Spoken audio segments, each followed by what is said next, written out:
First of all, thank you for inviting me to speak here today. I'm Colleen Spapins and I work for the Dutch Authority for Nuclear Safety and Radiation Protection. But I have to mention that I'm not officially representing them here today. So I'm a legal advisor, and my task mostly involves the new build projects such as SMRs, but also the large new nuclear power plants and transport of nuclear materials. And I'm also working on projects to now update, modernize the policies on national level.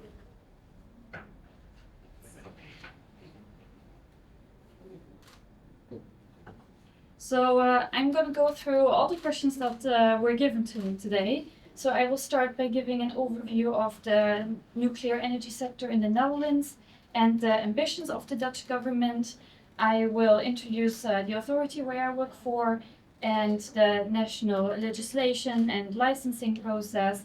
Then I'm going to go into whether the system is fit for the future, so future developments with SMRs, for example. And then I'm still going to go into some international collaborations that we have. So first of all, the Dutch nuclear field is very small but very diverse. So we have only one operating nuclear power plant in Borselen, which is operational since 1973 and is scheduled to shut down by law in 2033. And that's actually something I have never seen anywhere else. In the law, it specifically states that this power plant needs to shut down in 2033, and there's also no possibility of extending the license. It has a output of 485 megawatts electricity, and it's only 3% of the Dutch electricity generation. So it's a very small amount. So nuclear is at the moment not very big in the Netherlands. We do have one power plant that is in safe disclosure right now, so it's waiting decommissioning, I believe, in 2045. And we have one waste management facility, we have one uranium enrichment facility, and 2 research reactors, and one of them also produces medicine, so like medical isotopes.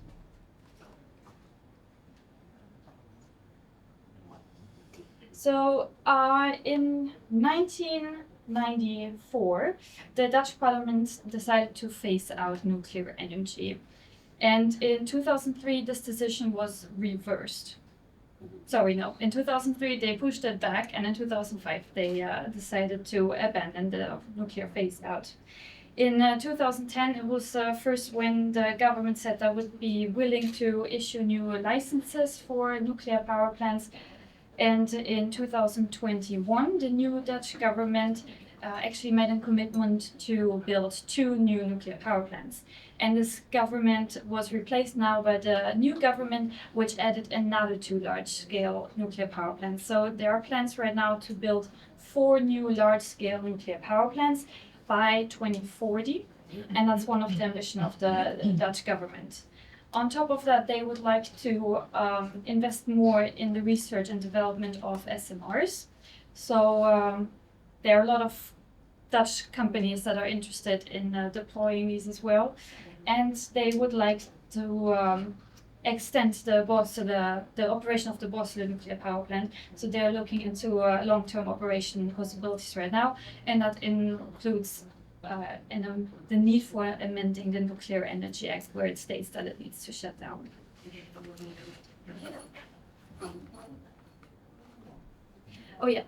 One more thing with regard to the public opinion on nuclear energy. The only statistic that I could find is from 2018, but back then already it was clear that the majority of the Dutch citizens are in favor of new nuclear energy. And I would assume that in the last years this increased probably significantly due to the war in Ukraine and the need of energy, electricity independence and security. So then we come to the Authority for Nuclear Safety and Radiation Protection, where I work. This authority was established in 2017. So before, all the government tasks were spread out over different ministries. And an IRS mission, that's the peer review mission from the IAEA, found that this does not align with treaty obligations to have an independent regulatory body. That's why in 2017 the regulatory body was established, which is politically independent of the ministry, but it does fall under the Ministry of Infrastructure and Water Management.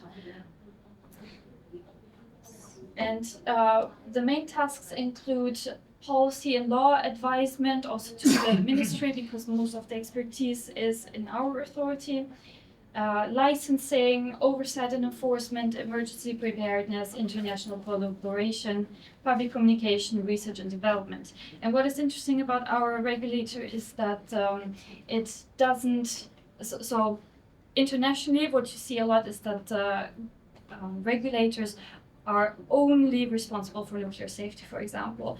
But our authority is responsible for nuclear safety, security, and safeguards, and liability. So it's all really, it's all together. And we are only 180 people, so it's a big task, especially with the new projects that are coming our way. We are rapidly expanding right now.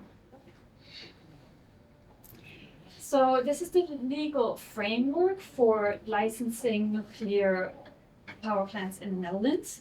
So the Nuclear Energy Act is really the basis. Everything is built up on it. And then we have ministerial decrees, which have a little bit more detail. And we also work a lot with licensing conditions. So when we give out a license, we have personalized licensing conditions for each type of facility. And these three layers form the legally binding framework for the Netherlands. And it is a very goal-orientated and technology-independent framework. Then we still have ANVS guidelines, for example, the Dutch safety regulations and other international codes of standards. They are a bit more prescriptive, but they are not legally binding, which means the companies can follow it, and most likely we will give a positive decision out if they do. If they decide to use a different approach, then they are free to do that, and they just need to show that the level of safety is the same or better.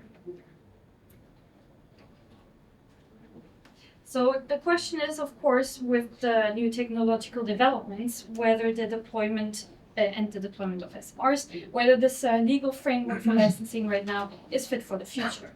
And the answer is yes, in short. Last year, the ministry made an evaluation of the whole Nuclear Energy Act framework and everything that falls under it. And the aim was to evaluate all the legislation, regulations, and supervision of it.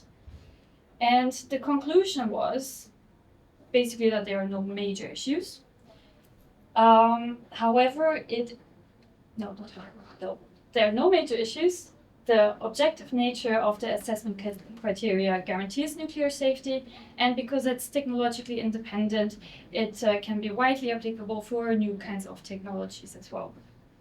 But of course, there are always some points of improvements. So some recommendations were formulated. These include, for example, to specify the possibility of using international standards and non-binding guidelines, so the soft law that was mentioned earlier this morning, to set additional requirements for applicants or the license holder, for example, in the licensing conditions, to specify how the conventional environmental aspects of nuclear activities are regulated, and to specify the pre-licensing system as a step in the licensing process, and to draw up guidelines for this consultation. And this brings us directly to the licensing system and the question if there is pre-licensing. So there is pre-licensing, but as the recommendation says, it's not formalized. And in the Netherlands, until here, this is all pre-licensing.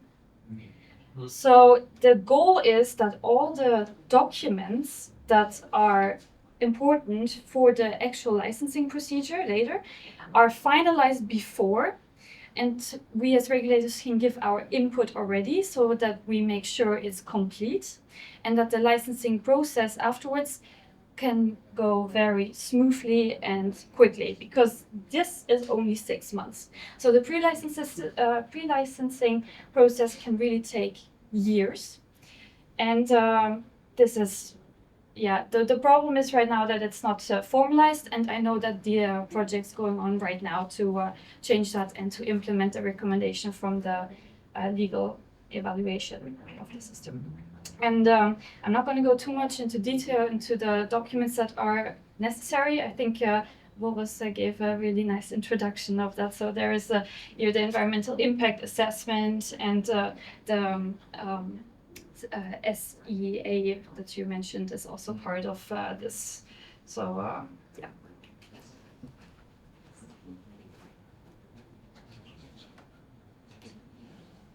So under Article 15b of the Nuclear Energy Act, you have to have a license for the different types of stages of building nuclear power plants.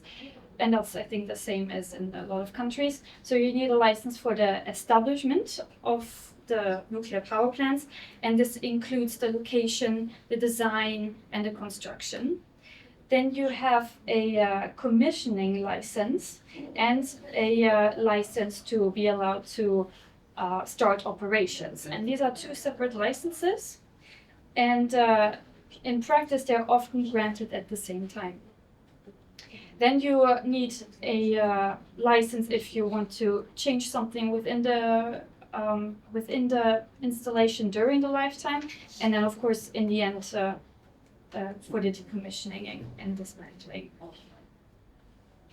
And the picture you can see here on the bottom, that's actually our newest research reactor that is being built at the moment.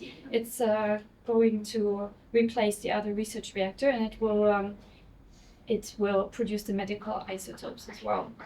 And it's an interesting, for us this case was very interesting because it's the first license we give out in 20 more years. So there is a very little experience, and the experience, it's not a nuclear power plant, but it is a reactor, and it's very invaluable for us. And we are trying to really learn our lessons from this licensing. Then the SMR collaborations, we have different types of SMR collaborations, and one of them is the continued strengthening of relationships with other regulators around the world, and that we really do with MOUs. And just this week at the General Conference in Vienna, we signed 2 new MOUs with the British regulators and the Korean regulators, and that just adds to a very long list of other MOUs that we have, and we work closely together with them. Another example is the joint early review of the new SMR project. So that was a project from EDF in France, and 6 regulators in total were joined this early review of the design, and the Netherlands was one of them. And then we have also, well, it's not a role, but we are observing the licensing process of the Rolls-Royce SMR in the UK. So that gives us also the possibility to learn more about how licensing can look like in a country where they have more experience to do so. And last but not least, we have the international organizations and their harmonization and licensing projects. For example, the Nuclear Harmonization and Standardization Project from the IAEA that really aims to improve the licensing and make it more efficient, and the potential to do it jointly together with other countries. So then I was asked to still give a comment on the question, in what way could the current licensing framework be amended to facilitate more efficient establishment of both conventional plants and SMRs. And well, that's always a very tricky question. But I think a good first step is definitely to implement the recommendations that came out from the evaluation of the licensing, of the legal framework, and of course also from the IRS mission. That's the peer review mission. We had it last year in the Netherlands, where international experts come to us and evaluate our whole system and the regulatory body. So I think this is definitely a good first step. And then, of course, as I mentioned earlier, it was very valuable to have the licensing of our new Palace reactor. And it's very important to analyze how this licensing went, what can be improved, because often what it can look nice on paper, but in practice it doesn't work like you thought it would, or you see new problems. And we are working on trying to learn from those lessons. And then, of course, also from lessons learned from other regulators. And that concludes my presentation. I'm happy to answer any questions later.